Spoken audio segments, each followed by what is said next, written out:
That's right, the Ordocast is back. It's been a long time since the words Ordocast were muttered, and it's time they were again. For the Golden Ordo oldies, you'll remember the Ordocast back in the day, and for those not in the know, the Ordocast was a weekly podcast exclusively for the Ordo Imperialis to keep you guys up to date with what's going on. Now, the format won't be exactly the same as it once was. There are some changes, there will be some bugs, some issues, some sound quality glitches every now and then, but hey, for now, it's a one-man show, and I'm doing the best I can. But that might change. Spoiler alert! Nah, not really. No spoilers. Or are there? So let's jump straight into it, shall we, with From the Shoutbox. So, From the Shoutbox is a segment where, between Ordocast, I say things, phrases, comments, and links from the Shoutbox that I find interesting, and then pass them back on to you guys. There will be good stuff, bad stuff, interesting stuff, and let's face it, stuff that was just shameful to post in a what were you thinking kind of a way. So here's a few snippets to kick things off.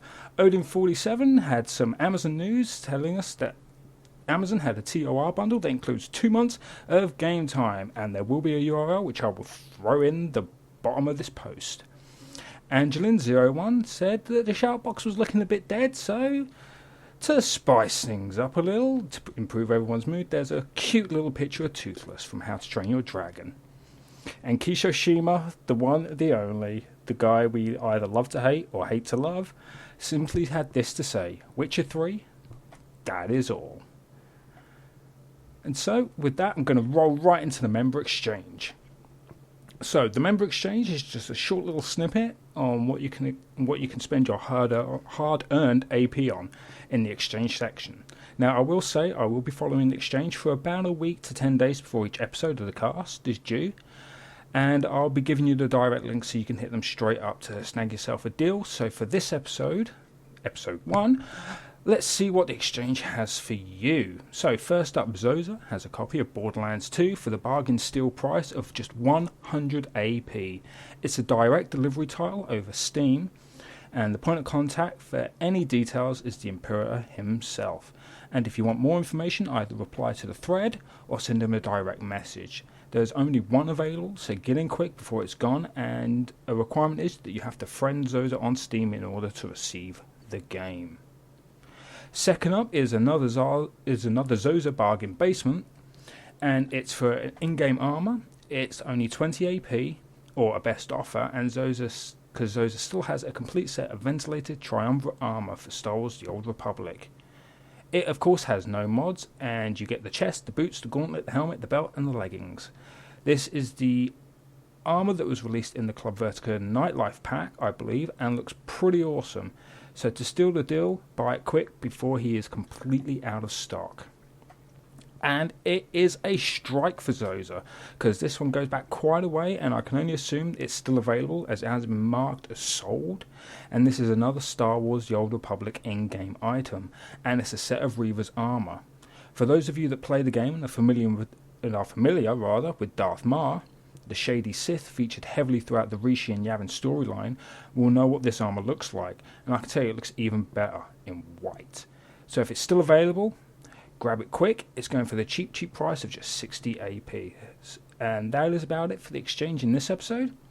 I hope there's some more stuff posted in time for episode 2, so I can inform you guys what's going on. Back in the day, we used to have a section called the Ordo Awards. It's a case where we would tell you all about it, who got what award and so on and so on and so on. And we still have the Ordo Awards, and as most of you know, quite frequently members of the community win awards and AP for various things they do in their chapters. And this is no different. It's a Golden Ordo oldie resurrected for the new Ordocast format, but unlike the last time, only the most prestigious awards along with promotions will be announced here. So if you want to hear your name with a fanfare of congratulations, I'm just kidding about the fanfare by the way, but you will get to hear your name. Get to earning them. Remember, you can't be recommended unless you put in the effort for people to see.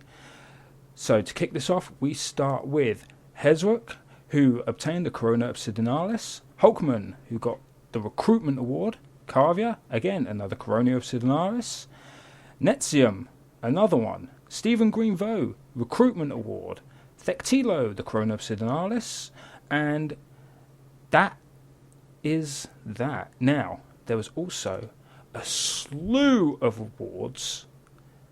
Well, I can't say a slew of awards, more like a range of people who all won a single award, and that was Dominatum. And Dominatum is cited for continued effort, superiority, and progression over obstacles and goals. And the recipients of this most prestigious award are Burnout, Deathly Anubis, Epic, Fardor, Hezrook, Hoedown, Hulkman, Jai, Jandani, Carvia, Stephen Greenvo, Nexium, Quoleth, Thectilo, Tilseval, I hope I'm getting that right, Wongnim, and YOLO. So congratulations on that. That's a fantastic award to receive. And there were some Masters of Honours awards given out. The Masters of Honours is cited for achievement in exceptional rare recognition, honours, and fields. And the recipients of that award are Arite, Aphavis, Agarus, Signa, Deadman, Stilltail, Liking, Carvia, Kristen, Odin, Wolf Shaman, and Zoza. So congratulations, guys. Well done. That's a great award to receive. And there is some promotion news. 2 members of the community have been promoted. That is Ziva was promoted to an SG1 and Quoleth to SG4. So congratulations, guys. You deserve it, and it is well earned. So right now we're going to roll into some chapter news, and there isn't a lot because some chapters I'm not all too familiar with. It's just what I've been managed to source from different websites, but I just hope that there's something interesting in there for you guys. So to start with, we're going to start with Guild Wars 2. So some Guild Wars 2 now news, and that is that the ArenaNet has released a full list of the Chronomancer traits in a forum post recently, and it is quite extensive. There's all sorts of things in there. I will be putting it all at the bottom of the post in a little spoiler for you guys to read, and it seems like there are quite a few changes there. Some look good, some look bad. Guild Wars 2 members will know. PlanetSide 2. A little shout out for the PlanetSide 2 news, and the only real thing that was newsworthy was a recent hotfix. The NC Max Burst as COF should now function as intended, and keep your eye on everyone with the new Daybreak logo decal. This will be granted to anyone who logged in the last week in the very near future. Interesting stuff. We have some Wildstar news, and that is that Lawmageddon has returned, and as Pappy said, hey everyone, as promised in my last post, Lawmageddon is back, and with a vengeance.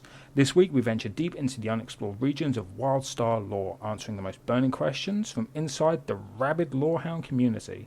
What kind of music do space zombies enjoy? Are some shinies better than others? And where in the hell do those big fat floating cats come from? So strap in, hold on, the fun is only beginning. And of course there's going to be more information about that in the post below in a spoiler. You just have to hit it to read more. And finally, we have some Star Wars The Old Republic news. So, the Star Wars The Old Republic chapter news in this episode, that the guild has had a first. A group of some of the best known members of the chapter successfully took down and defeated the Ravagers. And in the activity report, Carvia had this to say. We picked up with the Ravagers and pulled a few times with YOLO, but then she said, grab Jun, so we did. We passed Bullo and moved to Torque. We one-shotted him, but need to watch out in future. With the sick of you buff placed on tanks. From there, we did a couple of pulls and Master and Blaster before moving to Corantani. In the spoiler below are the images of the guild's first. Wonderful job, guys. Exactly. Well done. That is a monumental achievement. In more tour news, a new mount has been announced for the Season 5 ranked PvP rewards, and it's a rather cool looking armoured Nexu. Other awards announced are, of course, unique decorations, titles, colour crystals, as well as unique gladiatorial weapon set. Additionally, there is a top 96 character award, and of course the Black Silver Striated colour crystal lockbox. The seasonal crystal award, last seen in Season 4, will be making a return. Now, due to some bugs causing the Gree Conquest issues to end early, BioWare will extend the Gree event time and repeat the Gree Conquest next week. Eric Musco had this to say. I wanted to give you an update on the Conquest issue from this morning. What we learned is that there was an error in the timing associated with the Relics of the Gree Conquest event. During this week, the Relics Conquest event will end early, based on the in-game timer on Thursday. This was not intended, and so we are going to make a few adjustments to correct this. These changes will require maintenance, which will happen later this week. We're going to extend the GRE event by another week, and it will now end on Tuesday, May 26th. The Relics of the GRE Conquest event will run again next week. This way, guilds will be able to run it fully. And of course, the Bounty Contract Week will be pushed out 1 week and will now run from Tuesday, May 26th until Tuesday, the 2nd of June. Thank you all for your patience while we work through this issue, and we hope you enjoy the extended time with the GRE event. So there you go, guys. For those of you like me who was panicking they wouldn't be able to get enough rep to get any major reputation standing, you've got more time now to do it in. And so that ends the chapter news. Now I'm going to bring you some news that's been trending all over the internet today, and we kick off with some news from Ubisoft, and unfortunately it's not happy news for PlayStation 3 and Xbox 360 gamers. Ubisoft have announced no more Assassin's Creed games for PlayStation 3 or Xbox 360, but Ubisoft will continue to release new Just Dance games, like anyone really cares about those for last generation consoles. With the PlayStation 4 and Xbox One market continuing to grow, Ubisoft announced on Tuesday that it plans to release some but not all of its major franchises exclusively for the new console. While Ubisoft will continue to ship Just Dance games on older consoles like the Xbox 360 and PlayStation 3, you shouldn't expect the company's other major series to come to those systems. Personally, I think it's a bit of a kick in the teeth for those who still aren't able to obtain a PlayStation 4 or Xbox One. But I can see where they're coming from. New games built on new engines, new technologies need the latest systems. So guys, if you do have a PlayStation 3 or Xbox 360 and enjoyed the Assassin's Creed games, I'm afraid any new games in the series announced you will not see. So anyone that's been following the new Tom Clancy game, The Division, it has now been delayed and slated for release in early 2016. Ubisoft's ambitious open world game, The Division, has been delayed and is now expected early next year. As part of today's financial results announcement for the year ending March 31st, Ubisoft offered a new release window for the last game to bear Tom Clancy's name. Yes guys, this is the last game in the Tom Clancy series. An outline of games coming during the company's 2016 fiscal year, which runs from April 1st, 2015 to March 31st, 2016, lists the Divisions coming to Xbox One, PlayStation 4 and PC during its fourth fiscal quarter, which translates to around about January to March of next year. The Division was at one point expected out in 2014, something an anonymous developer source described as laughable at the time. In May it was delayed until 2015, and no, we've never gotten a more specific release date than that. Ubisoft recently revealed that along with the massive entertainment, a total of 4 studios are working on the title. And some tech news for you guys. Now, we've all heard of Oculus Rift, and we've been waiting forever for it to stop being a developer version. Well, good news. Virtual reality firm Oculus VR says its much anticipated headset, the Rift, will go on sale to consumers within the first 3 months of 2016. Until now, the firm had only sold developer editions that were targeted at video game creators and did not represent the Rift's final design. Of course, we all know that Facebook bought out the Oculus VR company in 2014 despite not having released a commercial product. The release date means that HTC's rival helmet should be the first available. The Taiwanese manufacturer has promised to sell its own virtual reality headset, the Vive, to the public before the end of the year. Oculus's launch date could theoretically coincide with that of the PlayStation Morpheus headset, which Sony has said will be released at some point during the first 6 months of 2016. So, if you've ever wanted an Oculus Rift, now is the time to start saving that money because it's going to come out the first 3 months of next year.